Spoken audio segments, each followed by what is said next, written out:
Hello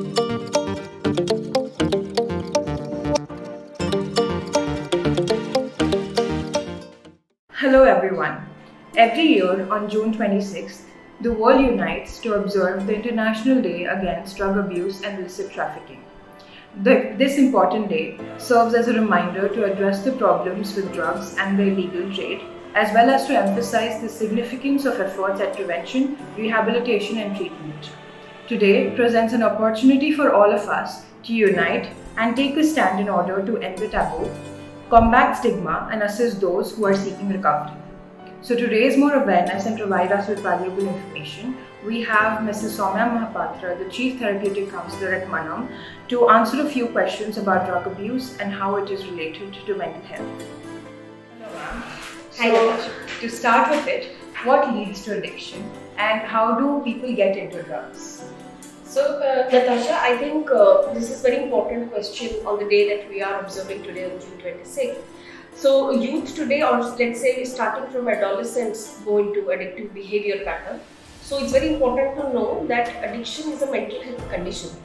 So, people might be showing addictive traits of dependency, wanting to get more attention from family, wanting help at a lot of other fronts where they're not able to study, they're not able to cope. And then that grows into a particular time when they feel that they are not getting a help. There are many other ways by which they can feel better. Then that is when drugs enter. I think peer pressure is one of the things that also leads to addiction, drug addiction. The scenario of staying in hostels where you see people, they're getting relief out of certain things. Sometimes it just becomes a style statement for a person to have a cigarette. And then they're thinking that okay, maybe cigarette is giving me a boost or cigarette is helping me to de-stress. Whether it actually does or not, you don't know, because maybe the reasons are anxiety or depression inside and you don't know how to cope with it. So people can go into addiction. Why do they go into drugs is basically because they feel that they cannot cope with their problems.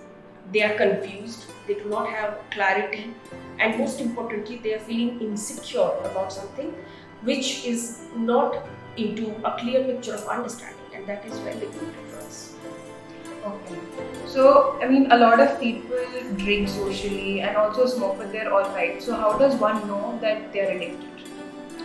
Okay, it's very relevant because I think nowadays people think that okay, maybe people are into cigarettes once or twice in a day, or they are into Friday Saturday drinking, and they probably don't know when Friday Saturday has become a 30 ml alternate day, and then it becomes like a 30 ml every day. So how do we know that we have got into addiction is when it becomes a dependency quotient. Like without taking a cigarette, we are not able to work. Okay, if we think that I'm not able to think and process if I don't take a cigarette, then it is definitely showing a dependency. For example, if you haven't taken alcohol, then you feel irritable, you are having constant fights, you don't know the reason of your frustration, you're getting angry, there are outbursts, then you're addicted. So having a general cigarette, a cigarette once in a day here and there, but having a craving for having a cigarette. So one thing is craving, that shows that we are dependent.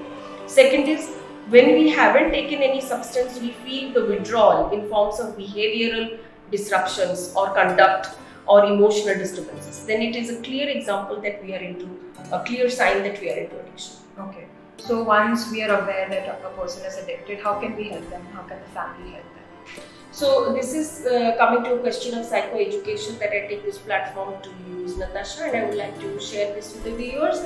That most of the time our families do not accept, and they are mostly in the in the condition to say that why this, and forcibly stop, become more abusive verbally or sometimes physically, put a pressure on the adolescent or even the young family member, whoever of any age group.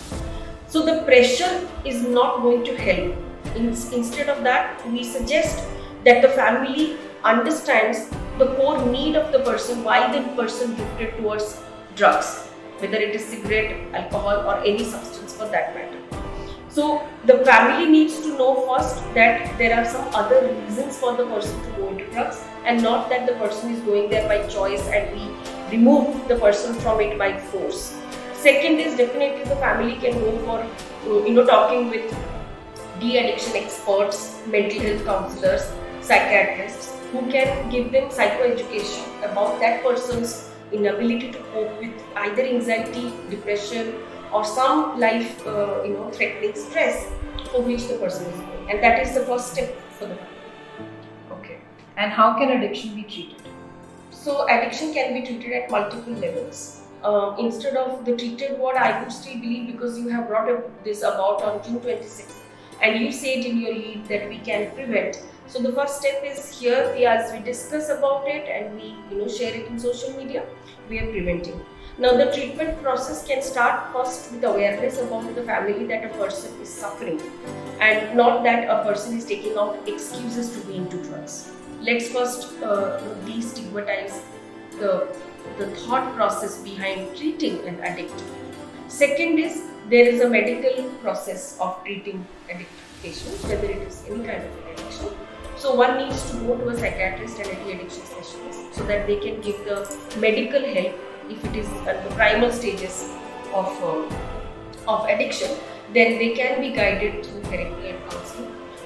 The core needs for why the person has gone into drugs, again a psychologist can be able to assess, and then maybe the treatment starts with understanding first, followed by medical treatment, and aftercare is very much needed with drug de-addiction, because the withdrawal happens, the relapse of going into drugs is again very high.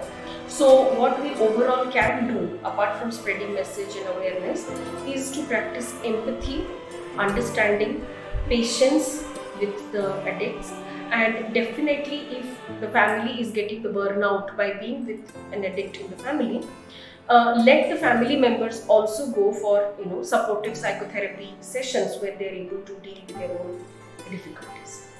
Thank you so much, ma'am. Thank you. And I hope that all of us stand united and help those who are in the path of recovery.